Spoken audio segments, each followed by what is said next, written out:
What do you call a new show about poetry? The Poetry News. And we are back for another episode. And welcome all, wherever you are in the world, welcome. And also welcome Squigs, Eddie, and Arsene. Not only wonderful heralds, but also a subset of all. How's it going? You good? Good, how are you? Yeah, good, thanks. Finally out of COVID isolation. It's nice. Yes. Yeah, good times. But yeah, and it's always good times here on the Poetry News because that's just how we roll. And to this week is no different. This week we have desire, we have science, and we have poetic YAWP. First though, Ludlow. Now Ludlow is a town about 30 kilometres west of Birmingham in the UK and is also the home of a very nice and affordable fringe festival which will run this year from the 18th of June to the 10th of July. And it currently has an open call out to performers.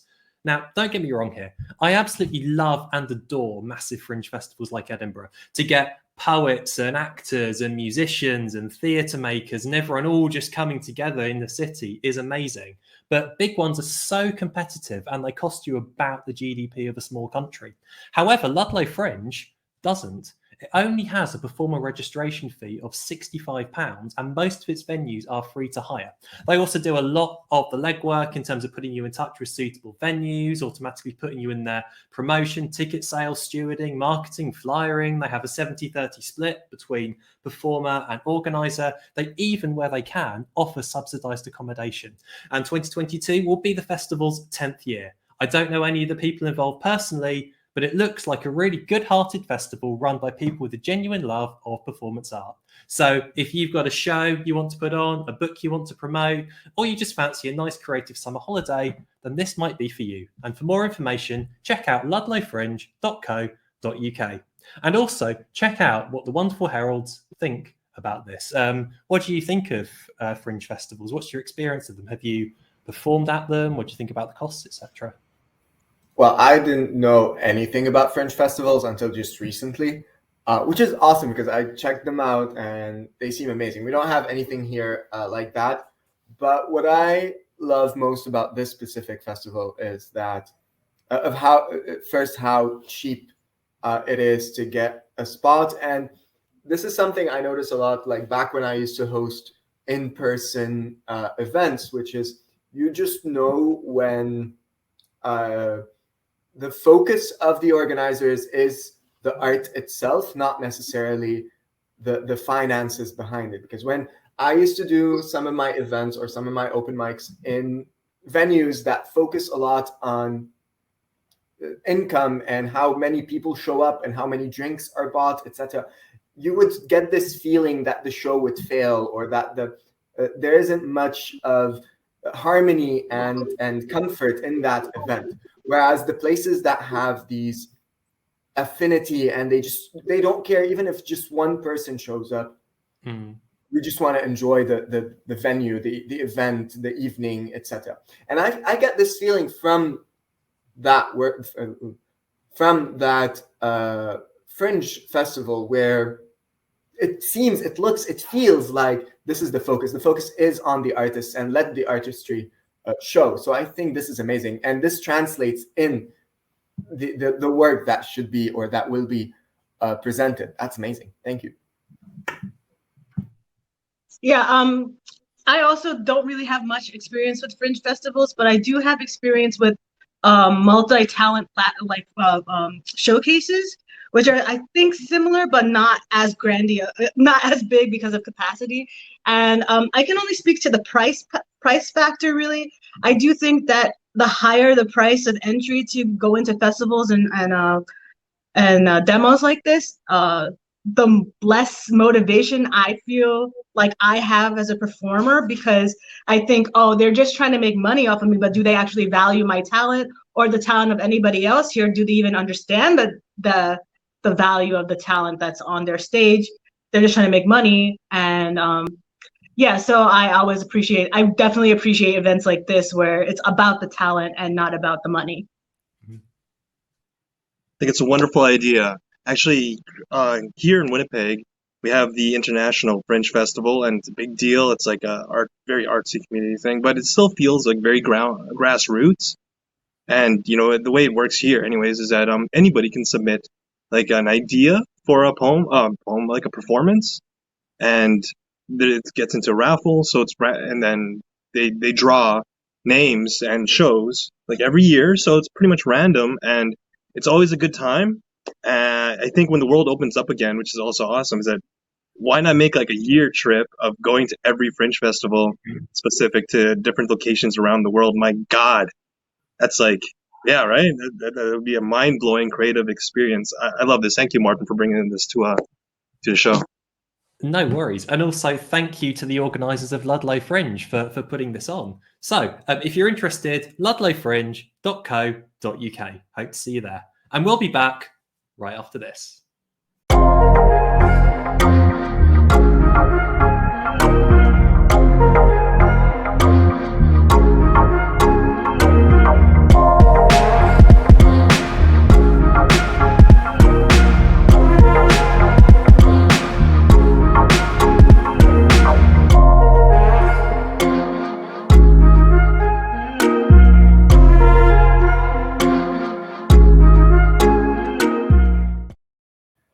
Hi, I'm the boulder that Sisyphus has to roll back up the mountain every time, Eddie, and I'm joining you from the north of Lebanon in Batoon.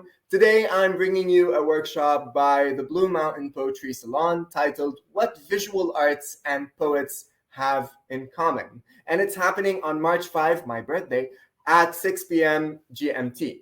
In this workshop, the participants and the host will take a look at all negative spaces in visual arts and in poetry, and then use what they learn to guide their poetry prompts. There will be prompts, there will be readings in the form of the workshop, there will be everything, and all of this will culminate in a one-on-one work with the host to focus on poems of yours, whether they're of the past or the present. This workshop is accessible for beginners and experienced poets alike, and it is a safe space and a non-competitive environment. So make sure to check out this workshop in the description down below. So guys, what do you think about this idea of looking at negative space in art and poetry? How would it guide your writing? Or how do you understand it even? How would you look at it? I'm interested to take this course because honestly, in my head right now, I'm having major writer's block as to how I would approach that, to be perfectly honest. Because, yeah, I think visual arts and poetry are kind of like, they work well together. Like, I personally have a friend who's a photographer, and every time I see one of his pictures, I think I get inspired to write a poem. So I could see how they work hand in hand. But I don't know how I would have to. Yeah, I obviously need to take this workshop because I don't know how to approach it. I personally think it's a wonderful idea. Poetry very much is about imagery, at least I believe so. And consider the negative space is something else, you know? It's I don't know what to say. I know I have a friend who's actually coming out with a book and where he explores distances. Out here it's the prairie, so you have to like drive hours to get somewhere else, and there's massive open flat areas, and this negative space, this full nothing, I've heard it called before, is something that is explored in the book. But then there's this workshop, so it's great to, I don't know, open my mind to this. Thank you for bringing this. Well, I completely agree. I noticed I say absolutely a lot, so I'm trying not to say it this episode. But there's a quote it reminds me of in the movie Almost Famous, which is, it's not what you put in, it's what you leave out. And the space, like where the words are on the page, the way they're formatted, it can really draw your eye towards something or away from something. You know, if you have a particularly strong line or word or something where you see a poet perhaps have a break and then put the word on its own to really draw attention to the idea of this is key. And, you know, if you put too much onto a page of poetry, it doesn't look so good. There's something, you know, if you read a fiction book, the words fill the page, the words fill the next page. It's not really something you think about, but there's something about the poetic art form that makes the way the poem's presented on the page really important. And it is an art form in itself. That nothing can be a really beautiful thing in its own right when you get it right, and it can really add to the something of the words on the page. Absolutely. So, I said it, but yeah, that's it sounds like a really good course. So definitely recommend it. I think I'll be taking part in that myself. Right. Thank you. It is amazing how we, like, whenever we're focusing on a visual piece of work, we just look at what is there and try to ignore or not focus on what's not there. And I think this workshop will kind of draw our attention to this. So thank you guys for your words. Make sure to check out the workshop in the description down below, and we will see you right after this.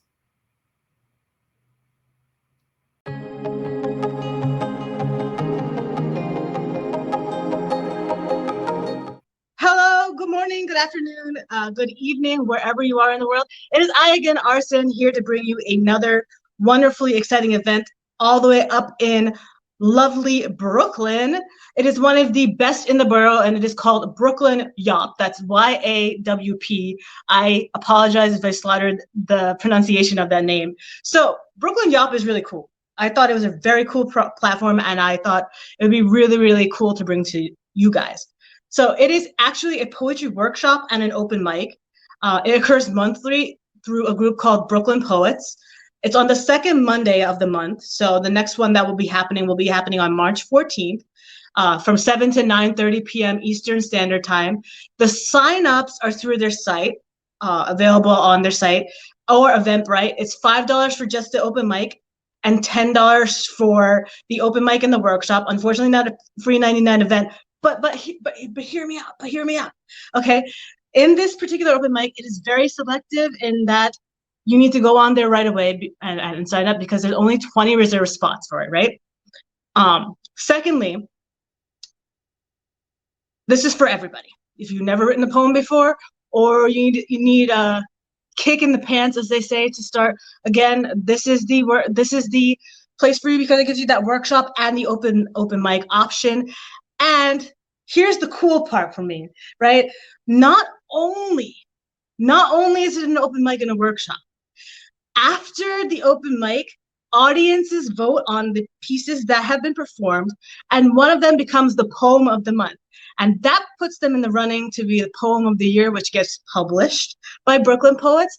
And also, if you partake in this particular open mic, your piece can be broadcasted on their podcast. So you get a variety of different ways of having your work shared with the world and getting poetry's name out. And I really just thought it was so cool. And also, winners get tickets to the award gala. You get a tote bag. There's so many different fun things that they're offering with this particular event. So you should definitely check it out. I'd love to hear what the Heralds think about this, if I could bring them on. I think it's a great idea. It sounds like a fantastic workshop and another opportunity for aspiring poets to get their work out there. And plus, if it's based out of Brooklyn, it's that's in good company when it comes to poetry, I'd say.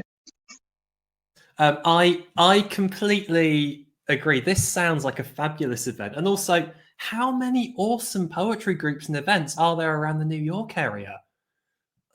I know I've said this before on the show, but this is getting ridiculous now. It's just incredible, and kudos to New York for that. But the thing is, what I really like about it is that usually you go to an open mic, it's a really nice event. You talk to poets, the mic finishes, then you go away thinking that was cool. But there's more investment. There's more sort of emotional investment in this one. And I think also, if you're interested in being the poet of the month, you'll often come with your game raised to try and be that, if that's something that you're trying to aspire to. And the other thing I really like about it is just the fact that they give out a tote bag. I love collecting a tote bag. And just to go off piece for a second with a bit of a show and tell, this is a tote bag from a record store in Vienna that was one of the filming locations for Before Sunrise. And it's just really nice to have. It's a reminder of, cool, I went there, I did that. And it's the same with the Brooklyn Poets, you'll from time to time, you'll have a look at it. It's a reminder of, hey, I was Poet of the Month. It's confidence building. It's encouraging you to carry on. It's just a subtle way of doing that. So yeah, really in favor. Right? It's amazing. I'm a lover of competition. I'm a competitive guy. Not to say another word. I'm a competitive guy. I love competition. My favorite show is Survivor, followed by Big Brother. I love competition. And poetry. I love poetry. So when I see that there is some sort of a competition built into something, I feel happy. Like, I don't know if this translates to a lot of poets. A lot of poets claim that slams and competitions are not something that should be included with poetry, but I would disagree, because it does give this edge. It does give this thing that would drive people to take that extra step in their performances and in their poems. It's good motivation. And what I like, first of all, tote bag, yes. And and this recognition, this getting your work out there. I'm here trying to think, how can I brand myself? How can I do this stuff? I have a book coming out soon. How am I going to let people know who I am, etc.? And then there are these options. There are these ways where you try to be the best, maybe of the night or of the month or something, and that's really cool. Thank you, Arsen. I wish I could be there, but here I am in the Middle East. But that's awesome. So what are we calling this? The Survivor of Open Mics? Is that what we're calling this? Is it renamed to that? Brooklyn, you have Brooklyn Poets. We have a suggestion for a rename to Survivor of Open Mics. Thank you.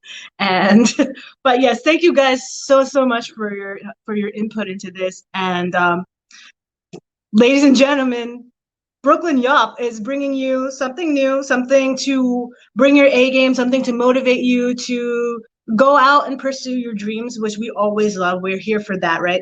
So please go check out their website, brooklynpoets.org. You can find out anything you want about the organization and anything you want about this open mic / workshop, which I think is very cool. Thank you so much for this section, and thanks for listening. And we will be back right after this break with Squigs.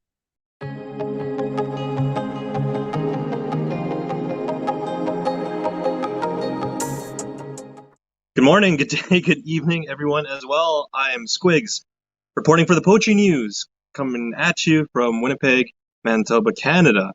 And this week, I would like to bring our attention to an article from www.ucsusa.org. That is the Union of Concerned Scientists. Now, what would you think that science has to do with poetry? And that is the conversation I want to bring today, this week. So this is the article titled "The Poetry of Science." It was published about a year, in October last year, updated recently.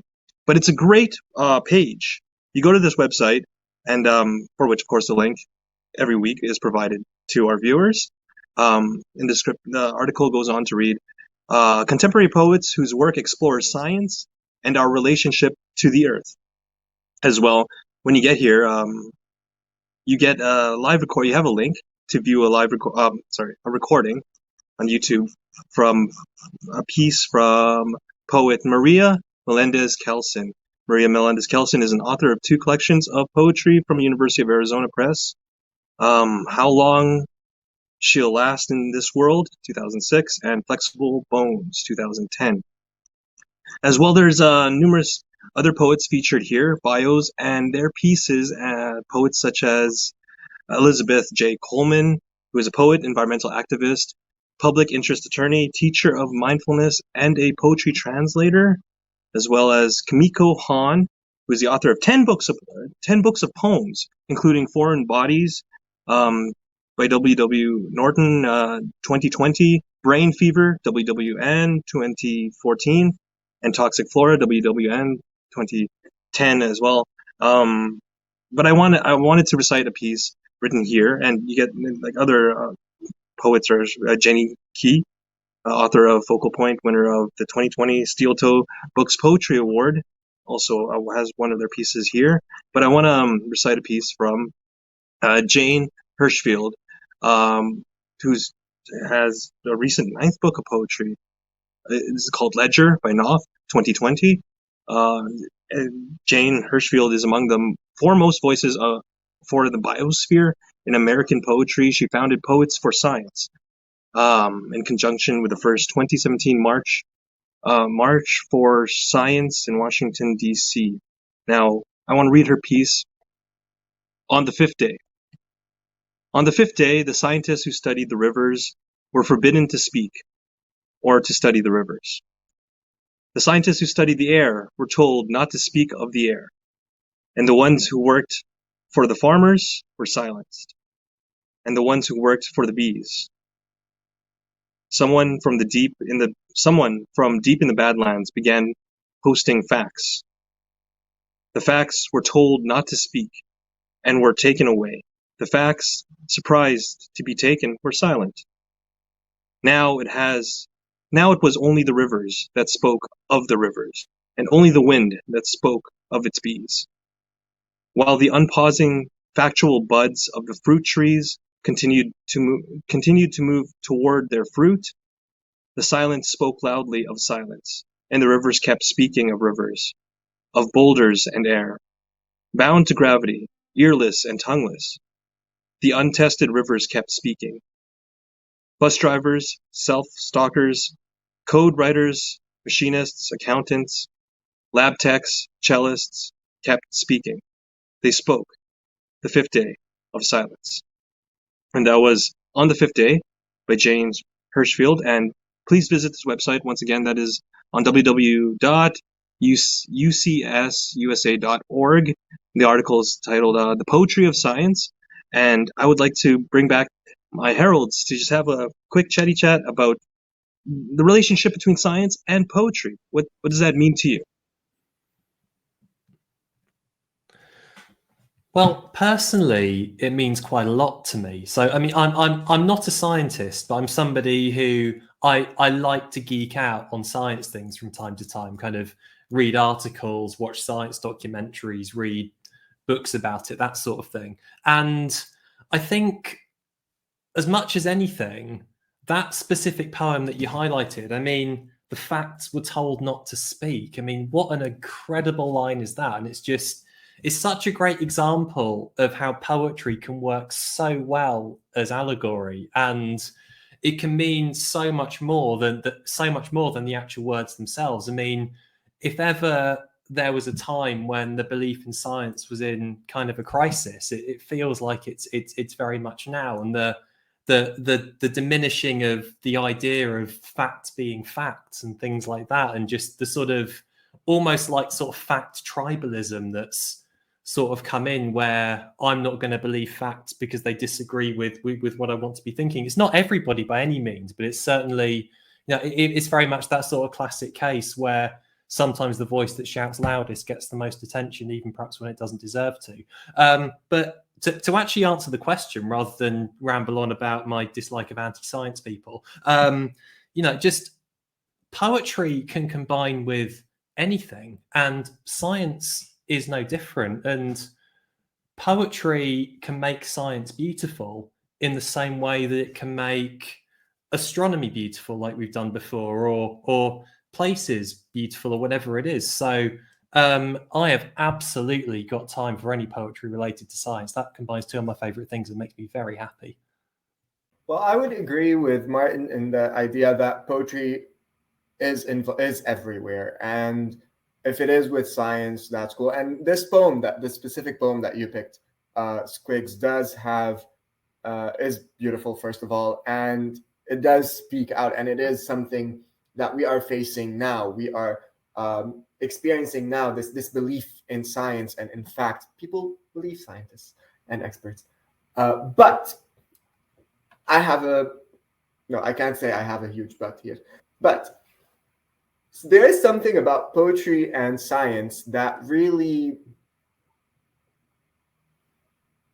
pisses me off. I don't know if that's the word I want to use, but I've had workshops back when I was an undergrad. I've met people from different fields, and there's always something about poetry written by science majors or by scientists is that they had to include some scientific terms and some scientific ideas into their poems, and that kind of steers me away from the poem itself. All right, but yeah, there's this thing about poems written by science majors or scientists that they had to include something related to science in it, and that kind of steers me away from the poem, which is something I should enjoy. I mean, poetry is everywhere, but if you include these technical terms, or if you include these things that not everyone will get, or that kind of tell me, hey, I'm a scientist writing this poem, this is where this kind of drives me off. And the poem you shared is not an example of that. It's a beautiful poem, and it doesn't do that. But I have this reservation when a science major or a scientist tries to write a poem. This is where I feel that please don't be technical or don't be scientific about it. Be a poet. When you're writing poetry, be a poet. When you're doing experiments or trying to convince people of fact, be a scientist. I definitely agree. When you first said science and poetry, I was like, oh no, this could get real boring real fast, right? I'm just being honest, but then the piece that you just shared, I rescind that initial feeling, because as a conscious poet, I think that it's important that people know what's going on in the world. But as a poet, we have the power to make it in a way that it alludes to people's emotions rather than bringing factual. And science is mostly factual, right? It's usually just statistics and numbers, and here's the results from what we did. And you can't so to merge both of those worlds together to create a piece, to me, is really interesting. I personally was really bad at science, okay? Like really, really bad at science. But I do find it fascinating to learn about what is discovered every day. So, and as a poet, I'm just fascinated by what goes on in the world just and on day to day. I get fascinated by the way people breathe. I'm sure you guys can all relate. I get fascinated by the sunlight and how this is like a different shade than the rest of the rays, and things like that. So it's kind of cool to see like science and poetry merge, because poetry is kind of like science too, and it observes people's feelings and emotions, and science observes everything else. So this is cool. This is a cool subject.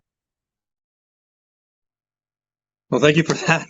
Thank you, my heralds, actually, for your varying opinions on the relationship between science and poetry.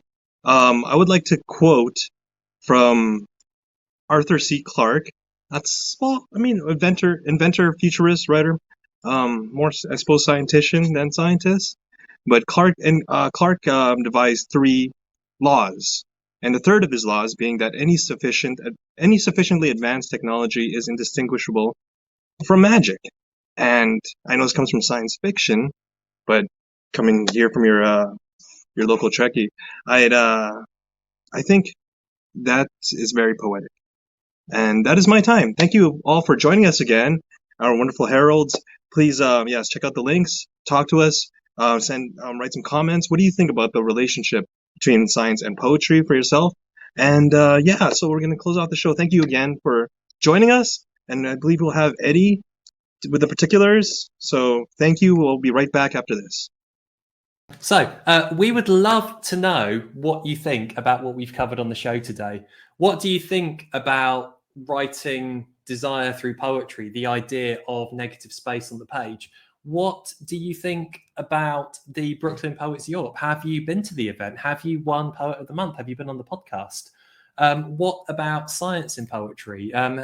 Have you been to Ludlow Fringe or similar fringe festivals? We read all of your comments and we really enjoy reading them. So we would love to know what you think about everything below. And you can do that also through our socials, which Eddie will now tell you about. Absolutely, yes. So you can check us out on Instagram and TikTok at the PGN Official. And you can also check us out on Facebook at the Poetry Global Network. And if you have anything to tell us, send us an email at the Poetry Global Network at gmail.com, or comment down below. Let's drive those comments up. Make sure that you like this video. Make sure that you share it. Make sure that you hit that subscribe button. And we will all see you next week. Thank you guys for joining us. Thank you, Martin, Arsene, and Squigs. See you next week. Yeah. Eddie, do you notice how you and I are wearing the same thing on our intro? What? YAWP.